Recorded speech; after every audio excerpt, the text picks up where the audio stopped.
প্রিয় দর্শক, স্বাগত জানাচ্ছি আগামীর বাংলাদেশ অনুষ্ঠানে। আশা করি আপনারা ভালো আছেন, সুস্থ আছেন।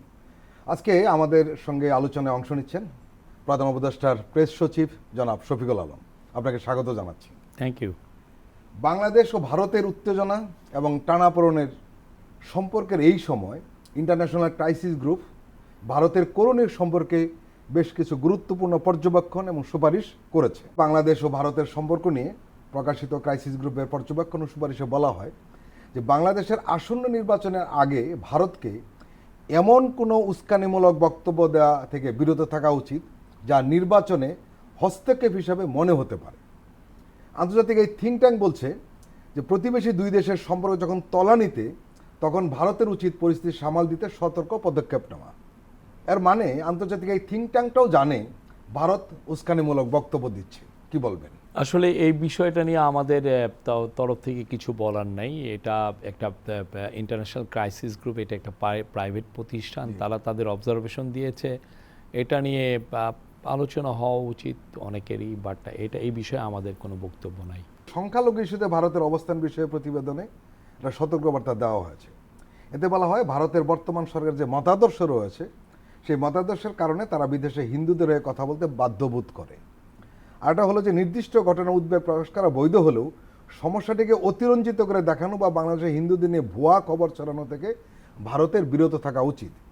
প্রতিবেদনে উল্লেখ করা হয় ভারতের এই উদ্বেগ বাংলাদেশে রাজনৈতিক উদ্দেশ্য প্রণোদিত কোট আনকোট হিসেবে বিবেচিত হয়, কারণ ভারতের নিজের দেশেই মুসলিমরা প্রায়ই সাম্প্রদায়িক সহিংসতা ও বৈষম্যের শিকার হচ্ছে। কি বলবেন?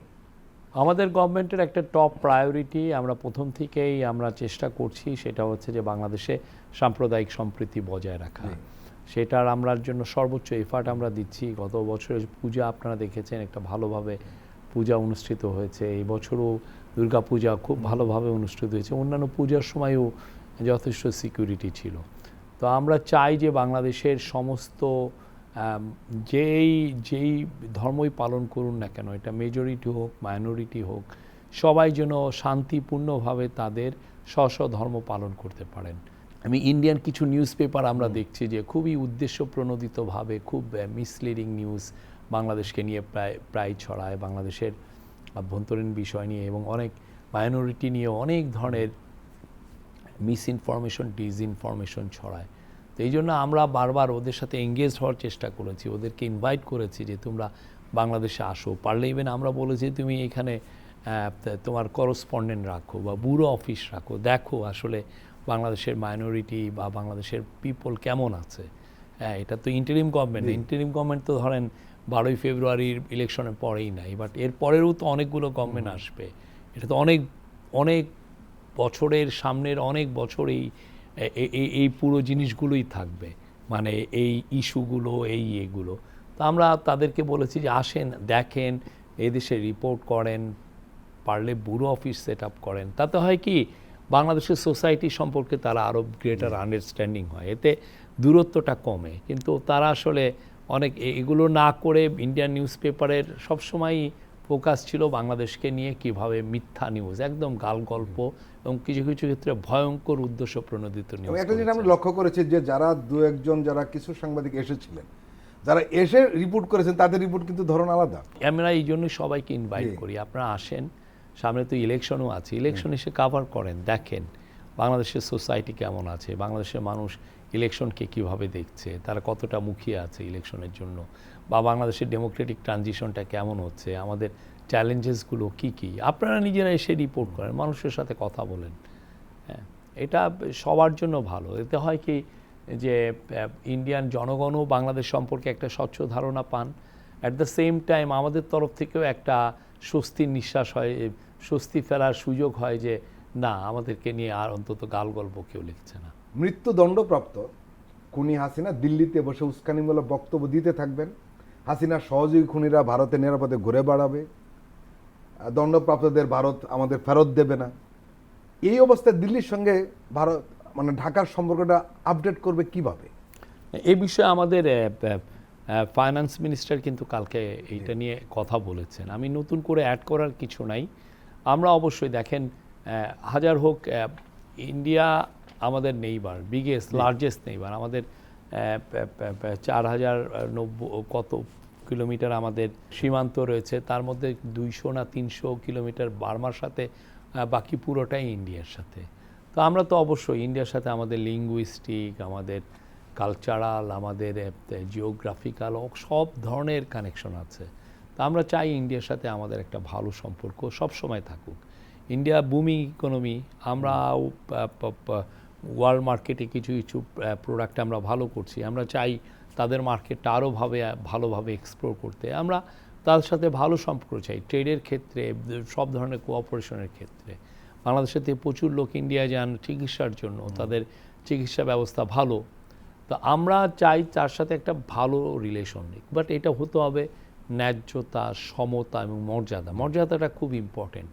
দেশ এখন ট্রানজিশন পিরিয়ডে নাকি স্টেবিলাইজেশন পর্যায়ে ঢুকেছে, সরকার কি মনে করে? না, আমাদের আজকে যদি ধরেন মোট 50 দিনের মতো আছে আমাদের ইলেকশনের। তো আমরা চাই একটা ভালো ইলেকশন আমরা করার চেষ্টাটা করছি, সর্বোচ্চ চেষ্টা আছে। তারপরে তো কিছু কিছু ইনসিডেন্ট হচ্ছে, ভয়ানক কিছু ঘটনা ঘটেছে, তার মধ্যে শরীফ ওসমান হাদির মৃত্যু, এটা তো আমাদের সবাইকে বিমর্ষ করে ফেলেছে এবং সোসাইটিতে একটা পার্মানেন্ট ক্ষত সৃষ্টি করেছে। তো আমরা এই সব কিছুকেই, কারণ ওসমান হাদি নিজেও চেতেন যে একটা ভালো ইলেকশন বাংলাদেশে হোক, আমরা তার স্বপ্নকে সামনে রাখতে চাই, এটা বাস্তবায়ন করতে চাই। আমরা চাই বাংলাদেশে একটা সলিড একটা ডেমোক্রেটিক ট্রানজিশন হোক এবং সেটার জন্য যতটুকু করার দরকার আমরা করার চেষ্টা করছি। প্রধান উপদেষ্টার এই মুহূর্তে সবচেয়ে চ্যালেঞ্জ কোনটা বড়? এটা রাজনীতি, প্রশাসন, নিরাপত্তা নাকি নির্বাচন? আমাদের মূল ফোকাস হচ্ছে নির্বাচন। আমাদের পুরো এনার্জিটাই, উনি প্রতিদিনই নির্বাচন কেন্দ্রিকই সমস্ত মিটিং হচ্ছে। ভোটের গাড়ি লঞ্চ করা হলো, ভোটের গাড়ি সারা বাংলাদেশে ঘুরবে। তারপরে হচ্ছে গণভোটের ব্যাপারে মানুষজনকে এডুকেট করা, তারা কি ভোট দিবে, তারা কি হা দিবে না দিবে, হা দিলে কেন বা না দিলে কেন, বা এগুলো পুরো বিষয়ে এডুকেট করা, সব কিছুই এখন এটাই আমাদের ফোকাস। প্লাস হচ্ছে যেহেতু সিকিউরিটি রিলেটেড কিছু ইনসিডেন্ট ঘটেছে, সেই ইনসিডেন্টগুলো যাতে আর রিপিট না করে সেটার জন্য সর্বোচ্চ চেষ্টা করা। একটা বিষয় এই অনুষ্ঠানে আমরা বারবার সবার সঙ্গে আলোচনা করার চেষ্টা করেছি, সেটি হলো যে এই সরকারের কিছু সীমাবদ্ধতা রয়েছে। প্রথম কথা হলো এটা অন্তর্বর্তীকালীন সরকার, আর সবচেয়ে বড় সীমাবদ্ধতা হলো গত 15 বছরে এদেশের প্রশাসন, পুলিশ, আইনশৃঙ্খলা সব মিলিয়ে যে অবস্থা করেছে, সেটার জন্য আসলে এই সরকার যতদূর সম্ভব চেষ্টা করেছে একটা জায়গা পৌঁছার জন্য। এরপরও কোনো কোনো রাজনৈতিক বিশ্লেষক মনে করছেন যে সামনের নির্বাচনটা যদি রাজনৈতিক দলগুলি সহযোগিতা না করে, তাহলে সেই নির্বাচনটা, যেটা প্রফেসর ইউনূস বলেন ঐতিহাসিক বা সুষ্ঠু নির্বাচন, সেটি সম্ভব নয়। আপনারা কি মনে করছেন? না, আমরা তো রাজনৈতিক দলগুলো সহযোগিতা পাচ্ছি। এ বিষয়ে এ পর্যন্ত কেউ বলেনি যে আপনাদেরকে আমরা সহযোগিতা করব না বা আমরা এই পলিটিক্যাল প্রসেসে নাই। আমরা সবার কাছে খুব ভালো সহযোগিতা পাচ্ছি সোফার। প্রত্যেকটা বড় পলিটিক্যাল পার্টি, ছোট পলিটিক্যাল পার্টি, তারা সহযোগিতা করছেন এবং আপনি দেখেন কি সৌহার্দ্যপূর্ণ পরিবেশে তারা এই যে 9টা মাস জুলাই সনদ নিয়ে আলাপ আলোচনা করেছেন। এখানে মনে হয় না যে বিএনপি বড় দল বা আর একটা ছোট দল, এটা সবাই একে কাঁধে কাঁধ মিলে এই আলোচনাটা করেছেন খুবই ডেমোক্রেটিক ম্যানারে। এবং এটা আমি বলবো যে বাংলাদেশের জন্য it has set A president. কেউ কেউ বলে যে পার্লামেন্টে এই ধরনের আলোচনা হয় না। হ্যাঁ, খুবই ঠান্ডাভাবে আমাদের কোনটা ওয়ার্কেবল, আমরা অনেক কিছু লেখা যায়, এইগুলো আপনি লিখে নিয়ে আসা যায়, কিন্তু এটা কি আসলে রিয়াল লাইফে ওয়ার্কেবল কিনা, এটা কি কাজ করবে কিনা, সেটা তো দেখার বিষয় আছে। সেটা নিয়ে ওনারা যথেষ্ট ডিবেট করেছেন এবং I think that's fine. Political পার্টিগুলোর কাছ থেকে আমরা খুব ভালো ভালো রেসপন্স পাচ্ছি। আমরা সাধারণ মানুষ কিছুটা আতঙ্ক বোধ করছি অন্য কারণে। সেটা হলো রাজনৈতিক দলগুলো পরস্পরের প্রতিযোগী থাকবে, প্রতিদ্বন্দ্বিতা থাকবে, এটা স্বাভাবিক। কিন্তু আমরা দেখছি কখনো কখনো তারা শত্রুতামূলক আলোচনা, মানে আচরণ তারা করে পরস্পরের বিরুদ্ধে। এটা কেন? সবাই আমরা আশা করব যে এইটা কেউ যাতে কাউকে এনিমি না ভাবেন। হ্যাঁ, আমি আপনার সাথে তো কম্পিটিশনে আছি, আমি অবশ্যই চাবো আপনাকে ইলেকশনে হারাতে, আপনিও চাবেন আমাকে হারাতে। বাট এটা হচ্ছে এই হারা জিতার গেমটা হবে হচ্ছে আইডিয়ার মাধ্যমে, যে আমি আমার আইডিয়া দিয়ে লোকদেরকে উদ্বুদ্ধ করব যে দেখো, বা আমি আমার কাজ দিয়ে, এইটা যেন থাকে। এটা আসলে ইলেকশনের সময় আমরা আশা করি, এই ধরনের রাজনীতিক সংস্কৃতি আমরা আশা করি।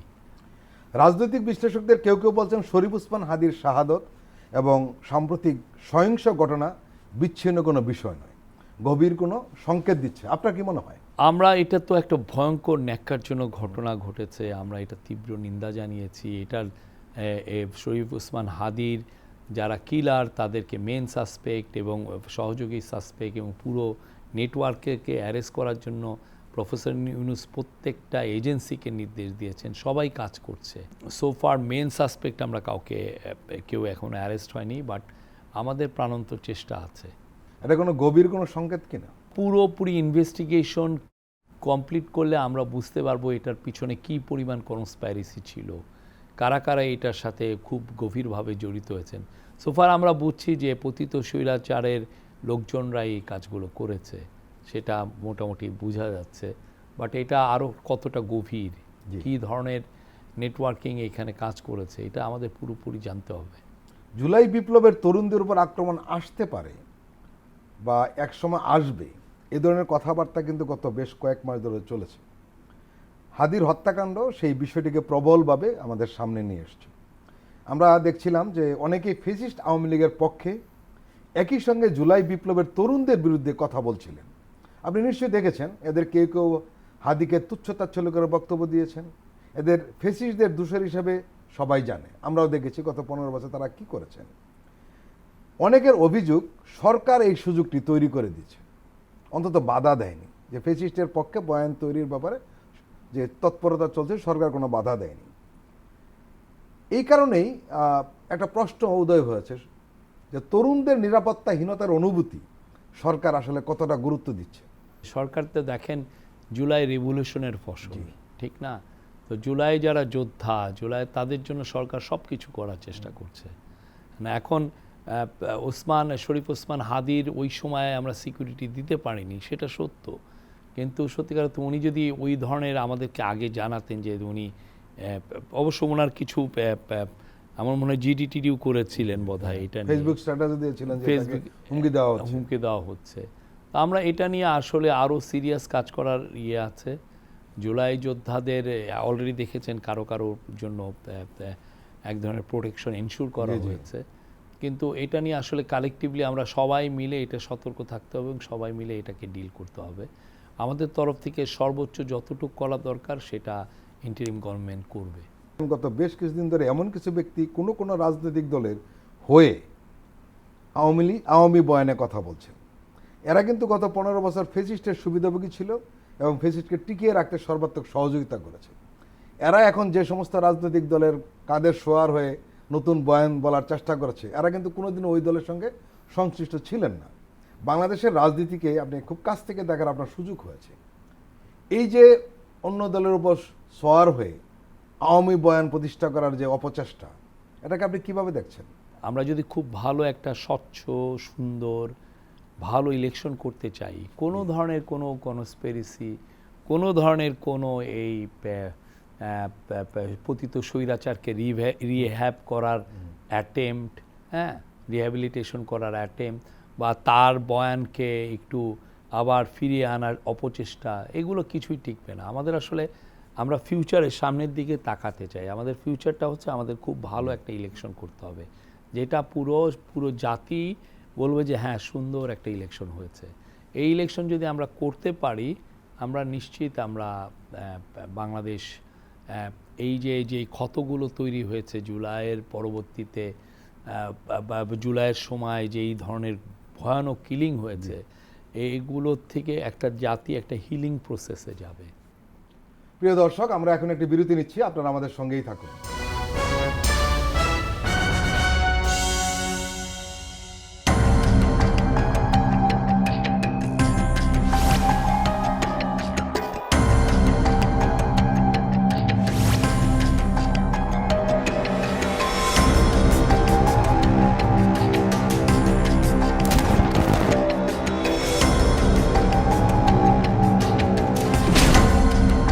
ফ্যাসিবাদের দিনলিপি, গবেষণা ও উপস্থাপনা সাইদ খান, প্রযোজনা আফরোজা সুলতানা ও মামুন মাহমুদ।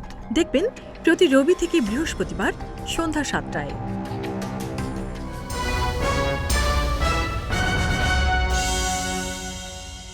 আবারও স্বাগত আগামীর বাংলাদেশ অনুষ্ঠানে। আজকে আমাদের সঙ্গে আলোচনায় রয়েছেন প্রধান উপদেষ্টার প্রেস সচিব জনাব শফিকুল আলম।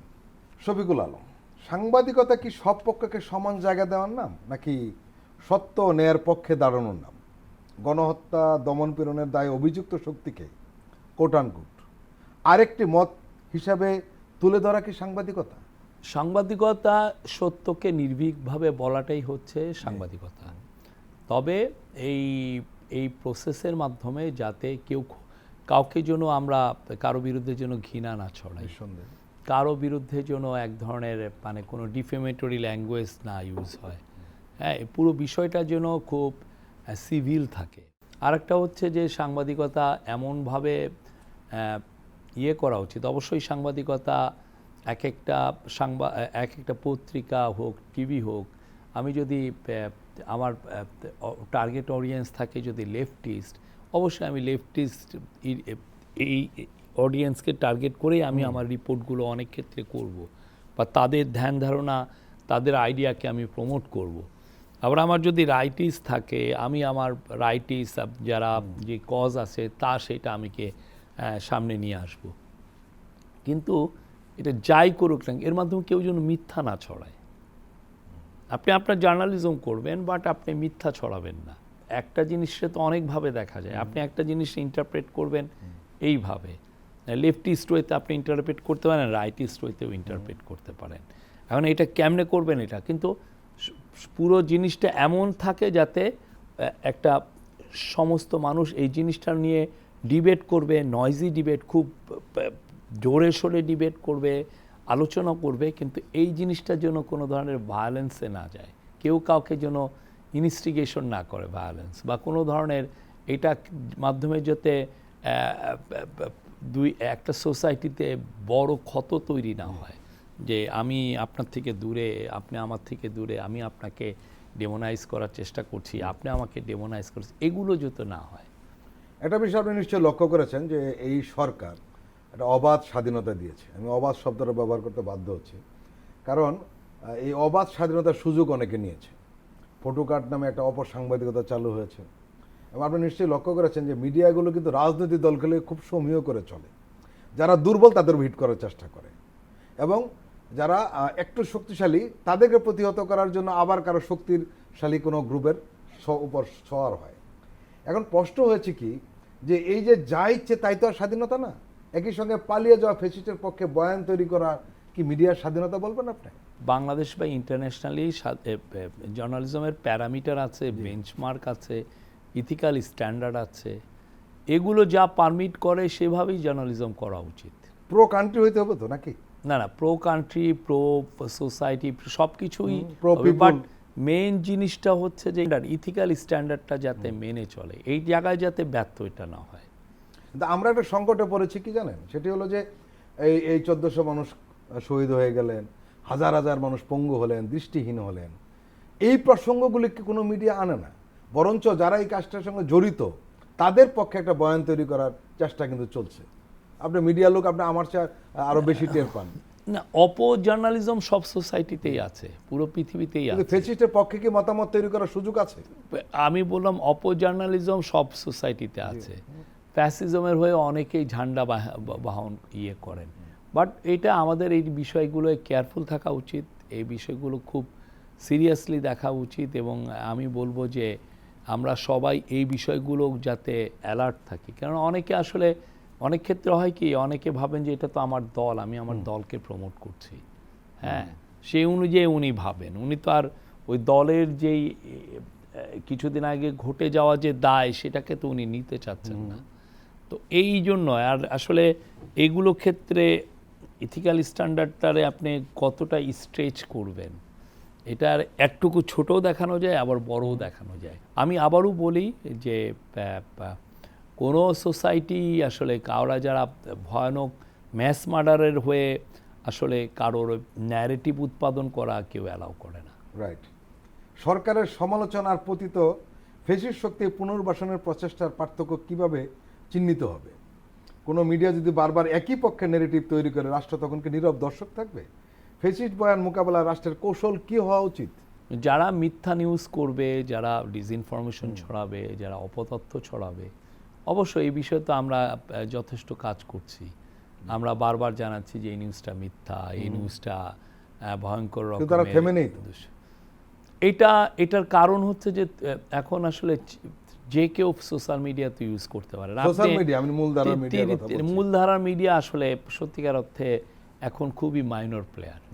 আপনি যদি এখন সমস্ত মিডিয়া আসলে সোশ্যাল মিডিয়া, সবাই সোশ্যাল মিডিয়াতে এখন তো অপারেট তাই। করেন। হ্যাঁ, তো আপনি যদি দেখেন একটা ইউটিউবের 1 কোটি ভিউ হয়, ঠিক না?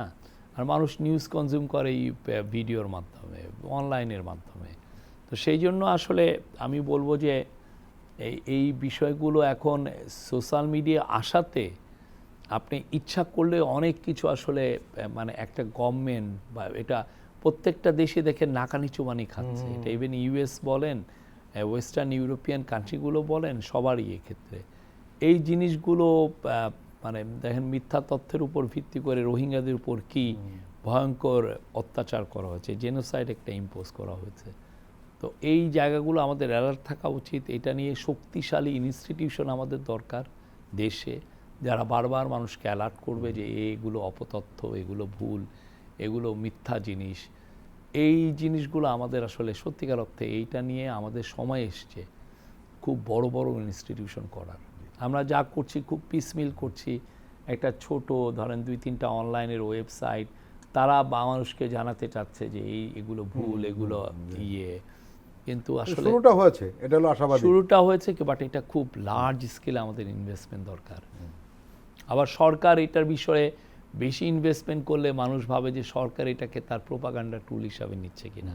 এটা যতটা না সরকার, তার চেয়েও কোনো আমার মনে হয় যে একটা সোশ্যাল ফাউন্ডেশন বা এটা প্রাইভেট রাইটস গ্রুপ, তাদের এটায় বেশি আরও মনোযোগ দেওয়া উচিত। জি। তরুণদের অনেকে মনে করছেন জুলাই বিপ্লবের যে জন আকাঙ্ক্ষা তা সরকার পুরোপুরি বাস্তবায়ন করতে পারেনি। তাদের অভিযোগ পুরনো রাজনৈতিক দলগুলোর উপর অতি নির্ভরশীলতা সরকারের জন্য এই ব্যর্থতার কারণ। তারা বলছে পুরনো রাজনৈতিক দলের নেতারা জুলাই বিপ্লবকে ক্ষমতার পরিবর্তন হিসাবে দেখছে, নতুন বাংলাদেশ গড়ার কোনো চিন্তা তাদের মাথায় নেই বা করছেও না। এই নিয়ে তো তরুণদের মধ্যে ক্ষোভ আছে, হতাশা আছে। এই পরিস্থিতিতে সরকারের কোনো ইন্সপিরেশনাল নেরেটিভকে তরুণদের আপনারা দিবেন? না, আমরা বলবো যে তারা যে কাজগুলো আমাদের কাছ থেকে চাচ্ছিলেন, আমরা কিন্তু অনেকগুলোই করা হয়েছে। তারা চাচ্ছিলেন রিফর্ম, সেই ক্ষেত্রে জুলাই সনদের বিষয়টা এসছে। বিভিন্ন মিনিস্ট্রিকে ঘিরে, মিনিস্ট্রির কাজকে ঘিরে অনেক রিফর্ম হয়েছে, রিফর্ম কমিটি হয়েছে। তারা চাচ্ছিলেন বিচার কাজও আমরা শুরু করেছি। খান কামাল সহ কয়েকজনের অলরেডি মৃত্যুদণ্ড দেওয়া হয়েছে বিচারে। এরকম কাজগুলো তো হচ্ছে, এবং ইলেকশন তারা চাচ্ছিলেন, ইলেকশন হচ্ছে।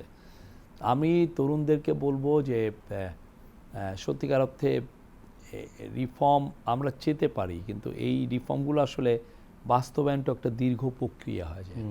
তখন অনেকের ধৈর্যচ্যুতি হয় যে না, এই কাজটা হচ্ছে না, এত স্লো হয় কেমনে। আপনি যেমন ধরেন ট্রায়ালের ক্ষেত্রে আপনি যদি খুব দ্রুত করতে চান তাহলে ভয় হয় যে ন্যায় বিচার কি এনশিওর করা যাবে কিনা। আবার যদি আপনি স্লো করেন সেক্ষেত্রেও জনগণ বলবে যে ও তো এখানে বিক্রিবাট্টা হয়ে গেছে। তো এই সব কিছুর মধ্যে একটা ব্যালেন্সিং অ্যাক্ট করাতে একটা গভর্নমেন্টের একটা বড় দায়িত্ব। আমরা আমাদের সর্বোচ্চ চেষ্টাটা করছি। মানুষ অস্থির হয়, ইয়াং পিপল হলে তো আরও, আমি যদি ওদের বয়সী হতো আমার মধ্যেও অস্থিরতা কাজ করতো। বাট গ্লোবালি আপনি যদি দেখেন লেজিসলেশন প্রক্রিয়াটা খুব ধীর প্রক্রিয়া। আপনি যে লটা আনবেন, এই লটা কতটুকু এফেক্টিভ হবে, আদৌ হবে কি না, এটা নিয়ে আপনি বা যে রিফর্মগুলো আনবেন, এই রিফর্ম দেখেন গেলে আপনি রিফর্ম আনতে গিয়ে দেখেন হিতে বিপরীত হয়ে গেল। আপনার আমি একটা উদাহরণ দিই, যে 2001-2 সালের দিকে যখন নারী শিশু দের উপরে প্রোটেকশনের জন্য যখন আমরা একটা আইন করা হলো, তখন ওই আইনে যেটা করা হয়েছিল যে এই আইনে যাদের বিচার হবে বা যারা অভিযুক্ত হবেন তাদের কারো জামিন হবে না। তো ফলে যেটা হলো, তখন দেখা যায় যে এই লটাকে এত অ্যাবিউজ করা হলো। ভালো নিয়তে কিন্তু করা হয়েছে। ভালো নিয়তটা কি, আমরা বাংলাদেশে প্রচুর মেয়ে ভায়োলেটেড হন, প্রচুর মেয়ের উপর অত্যাচার হয়, প্রচুর শিশু অত্যাচারের শিকার হন। তো তাদেরকে প্রোটেকশন দেওয়া তো গভর্নমেন্টের একটা রাষ্ট্রের একটা দায়িত্ব। দায়িত্বের মধ্যে পড়ে। তো ওইটা করতে যে আমরা যখন এই লটা যখন করা হলো, দেখা গেলো যে গ্রামে গঞ্জে এই যেই কেসই হয় সেটাই নারী শিশুর কেস হয় এবং জামিন না পায়। জামিন যাতে না, এবং এতে কত লোক শ লোকের লাইফ ডিস্ট্রয় হয়ে গেছে। অনেকে বছরের পর বছর সলিটারি কনফাইনমেন্টে ছিলেন, থেকে তারপরে 15-20 বছর পর যখন জানা গেল যে ওনার আসলে এই কেসটাই ঠিক না, কিন্তু তার লাইফটা তো আমি ধ্বংস করে দিয়েছি। তো সেই জন্য আপনি রিফর্মটা চেতে পারেন, রিফর্ম খুব দ্রুত অনেক করাও উচিত, কিন্তু সেটার পিছনে আসলে যেই পরিমাণ চিন্তা ভাবনা করতে হয়, তখন হয় কি এই লেজিসলেশনগুলো, রিফর্মগুলো, ইমপ্লিমেন্টেশনগুলো স্লো হয়ে আসে। গণমাধ্যম সংস্কার কমিশনের প্রধান কামাল আহমেদ কদিন আগে একটি অভিযোগ করেছেন যে তাদের সুপারিশের কোনো কিছু বাস্তবায়ন হয় না মিডিয়াতে। কি বলবেন? আমি ওনার কথা আমি পড়েছি। উনি খুবই রেসপেক্টেড একজন জার্নালিস্ট, বিবিসিতে ছিলেন অনেক বছর, এখন বোধহয় ডেইলি স্টারে আছেন। এখন যেটা হয়েছে যে আমাদের হাতে সময় তো খুব কম, আমরা হাতে সময় পেয়েছি 18 মাস। যদি 12ই ফেব্রুয়ারি ধরেন, 5ই আগস্ট থেকে 12ই ফেব্রুয়ারি হলে হয় কি মানে 18 মাস 1 সপ্তাহ, ঠিক আছে, এইটা ছিল আমাদের ইয়ে। এখন আপনি 18 মাসে আমরা কতটুকু আমাদের মূল যে কাজগুলো, একটা হলো রিফর্ম করা, আর একটা হচ্ছে বিচার করা, আর একটা হচ্ছে ইলেকশন করা, এর সাথে হচ্ছে যে একটা ভয়ানক একটা মানে দুষ্টু চক্রে আবদ্ধ একটা ইকোনমি, এবং যেটা ধরেন 8 ডিগ্রি মাত্রার একটা ভূমিকম্পে বিধ্বস্ত ইকোনমি, সেটাকে আবার সুসজ্জা করে সুস্থ করে আবার এটাকে চলমান করাটাই বড় ব্যাপার। তো ওইটা এই পুরো কাজগুলো করতে যে আমরা কিছু কিছু কাজে আমরা আসলে সময় দিতে পারিনি। এটা যদি এই গভর্নমেন্ট যদি আরও অনেক সময় পেত, উনি যে দাবিগুলো করেছিলেন প্রত্যেকটা দাবি অ্যাড্রেস করা হতো। আরেকটা বিষয়, ইতিমধ্যে পত্রিকায় রিপোর্টও হয়েছে, আমরা যারা গণমাধ্যম করি তারাও জানি কম বেশি, সেটি হলো যে আপনাদের রিফর্মের যে স্লো গতি বা বাধাগ্রস্ততা, এর অন্যতম উপাদান হলো আমলাতন্ত্র এবং রাজনীতিবিদদের কারণে আপনারা পারেননি, এরকম একটা কথা বলা হচ্ছে। কি বলবেন? না, আমি এইটা বলবো না, কারণ যখন জুলাই সনদের যে আলাপ আলোচনাটা, তো আর আমলাতন্ত্র ছিলেন না সেখানে, পুরোটাই হয়েছে বাস্তবায়নের জন্য অনেক সময় না। বাস্তবায়নটা আপনি ইচ্ছা করলে, আমি এটা ক্যাবিনেট মিটিংয়ে, যে আজকে 52তম ক্যাবিনেট মিটিং হলো, আমি ক্যাবিনেট মিটিংয়ে মোটামুটি একটা মিটিং ছাড়া আমি সবগুলো মিটিংয়ে অ্যাটেন্ড করেছি। আমি আপনাকে স্পষ্ট করে বলতে চাই যে আপনি ইচ্ছা করলেই কোনো অনেক জিনিস ইচ্ছা করলেই খুব দ্রুত করা যায়, জানি সেটা। এটা আজকেও যেমন 2টা ল এসেছিল, সেটা নিয়ে যেই পরিমাণ আলাপ আলোচনা হলো, দেখালো যে না, লটা অনেক কিছুই এডুকেট অ্যাড্রেস করে না। তো তখন আবার কি, তখন আবার ফেরত দিতে হয়, ফেরত দিলে আবার নতুন করে চিন্তা ভাবনা করে নতুন ওয়ার্ডিং করতে হয়। আপনি এমন একটা ল এমনভাবে আপনি ওয়ার্ডিং দিলেন, দেখালো যে এটা টিকলোই না, অথবা আরেকটা লর সাথে ক্ল্যাশ করলো। তো আপনি ইচ্ছা করলেই কি এই কাজগুলো খুব দ্রুত করা যায়? আমার আগে আমি যখন গভর্নমেন্টে ছিলাম না, আমারও এইটা ধারণা ছিল যে এত দেরি লাগে কেন। এখন আমরা দেখছি যে প্রতিটা শব্দ সিরিয়াসলি, না হলে হয় কি যে আপনি করলেন ঠিকই, ল দ্রুত করলেন, কিন্তু দেখা যাবে কদিন পর আবার এসে আবার অ্যামেন্ড করতে হচ্ছে, আবার অ্যামেন্ড করতে হচ্ছে প্রতি স্তরে, তখন এই প্রসেসটা আরও স্লো হয়ে যায়। এই সরকার খুব বেশি দিন নেই, আপনার শুরুতেই বলছিলেন 5 বছর পর মানুষ এই প্রফেসর ইউনূসের সরকারকে কোন একটি সিদ্ধান্তের জন্য মনে রাখবে বলে আপনি মনে করেন? আমার মনে হয় যে ওভারঅল পারফরমেন্সের উপরে মনে রাখবেন বিশেষভাবে। উনি দেখেন, একটা যে কোনো দেশে যদি আপনি রেভলিউশন হয়, যেই পরিমাণ ক্যাওটিক সিচুয়েশন তৈরি হয়, সেই জায়গার থেকে উনি দেশটাকে একটা পিস অ্যান্ড স্ট্যাবিলিটিতে আনার চেষ্টা করেছেন। হ্যাঁ, আমি অস্বীকার করছি না, কিছু মব ভায়োলেন্স হয়েছে, কিছু এমনি ভায়োলেন্স হয়েছে, হ্যাঁ, অনেক ধরনের প্রায় 2000 প্রোটেস্ট হয়েছে, সবাই এসছেন, প্রোটেস্ট করেছেন, এক ধরনের অস্থিরতাও কিছু কিছু ক্ষেত্রে ছিল। কিন্তু দেখেন, এইটা একটা যুদ্ধবিধ্বস্ত ইকোনমিকে উনি শেফার্ডিং করে এই জায়গায় নিয়ে আসছেন। একটা পিস অ্যান্ড স্ট্যাবিলিটি ছিল, মানুষের রাইটস ছিল, গণমানে কেউ বলতে পারবে না যে উনি ক্ষতিগ্রস্ত হয়েছেন। তারপরে হচ্ছে যে ডেমোক্রেটিক যে অ্যাসপিরেশনের যে কাজগুলো সবগুলোই করা হয়েছে, রিফর্মগুলো করা হয়েছে, আপনার নতুন ফরেন পলিসি উনি নিয়ে আসছেন, যেখানে মর্যাদার প্রশ্নটা খুব স্ট্রংলি এসছে। তারপরে আপনি ইকোনমিক রিকভারি সব দিকে, আপনি ব্যাংকিং সেক্টর দেখেন, ব্যাংকিং সেক্টর আর 2 মাস যদি থাকতো একদম কলাপস হয়ে যেত। সেইখানের থেকে ব্যাংকিং সেক্টরকে টেনে তোলা হয়েছে। কালচারাল একটা রিভলিউশন হয়েছে। আগে বাংলাদেশের কালচারটা এলিটদের দ্বারা নিয়ন্ত্রিত ছিল, এখন কি এলিটরা সেই নিয়ন্ত্রণ করে? তা তো না।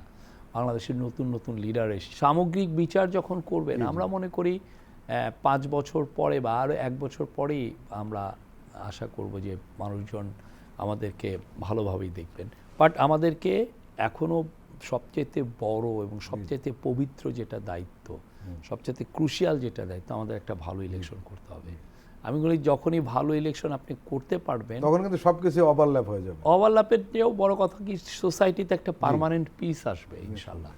দুটো বিষয় নিয়ে আপনি উল্লেখ করেছেন, দুটো বিষয় সাধারণ মানুষরা কিন্তু আগ্রহের সাথে মনে করে যে প্রফেসর উনি দুটো কাজ ভালো করেছেন। সেটা যেটা বললেন যে একটা বিধ্বস্ত অর্থনীতি উনি দাঁড় করিয়েছেন, আর একটা যেটা কূটনৈতিকের কথা বলছিলেন, যে এই দক্ষিণ এশিয়া বাংলাদেশ যে ধীরে ধীরে একটা স্বাধীন কূটনৈতিক কণ্ঠ হয়ে উঠেছে এবং ভারতের সাথে যে সমান মর্যাদা একটা সম্পর্ক তৈরি করা বা চোখে চোখ রেখে কথা বলা, এই যে একটা জায়গায় নিয়ে এসছে, কেউ কেউ বলছেন যে ভবিষ্যতে যে সরকারই আসুক না কেন এখান থেকে সরে যাওয়া ওই সরকারের জন্য রিস্কি হবে।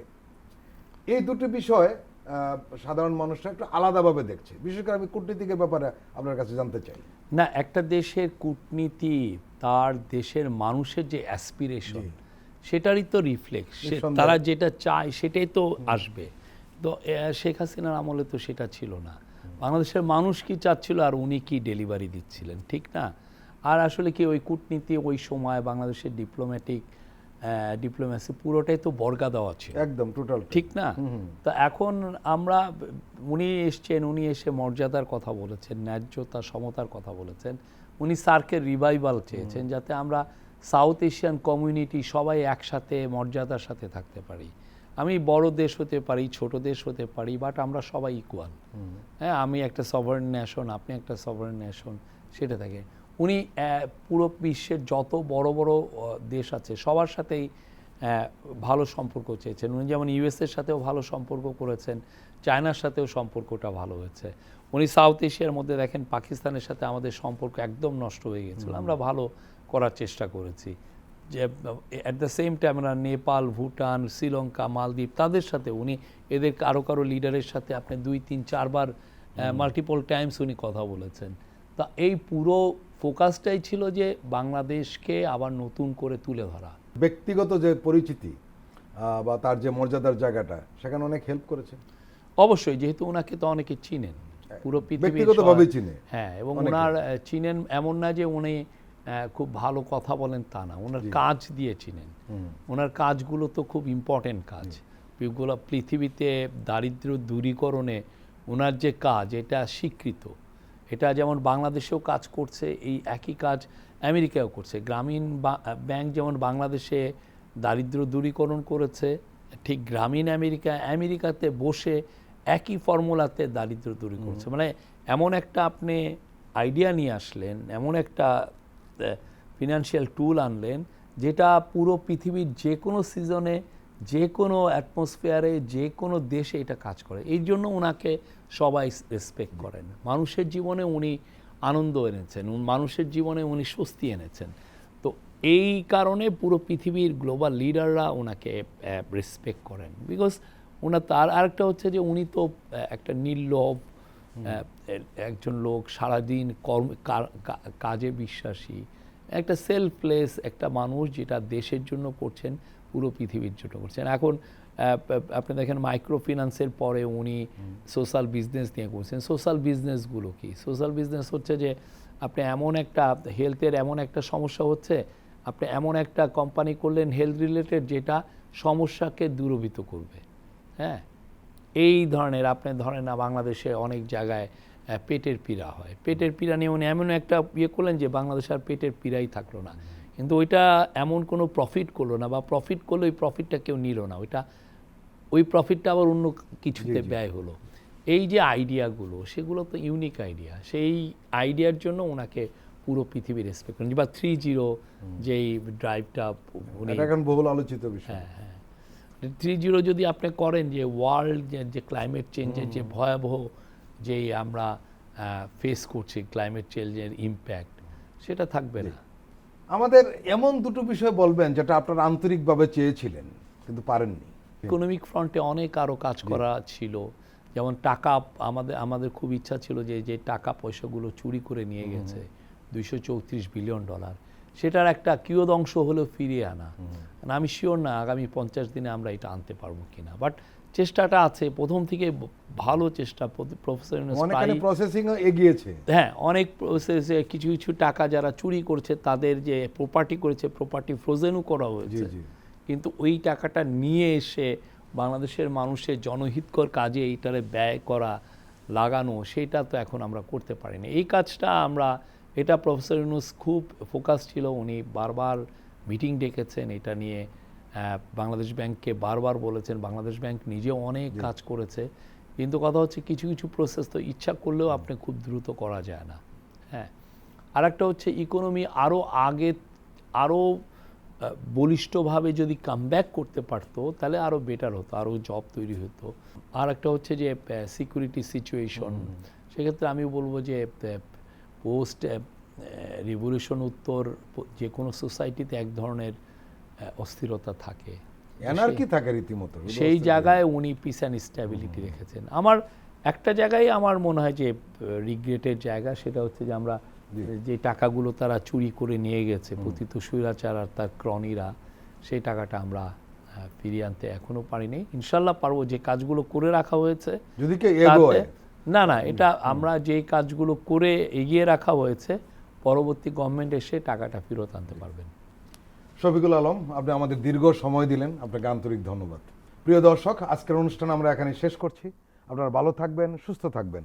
আল্লাহ হাফেজ।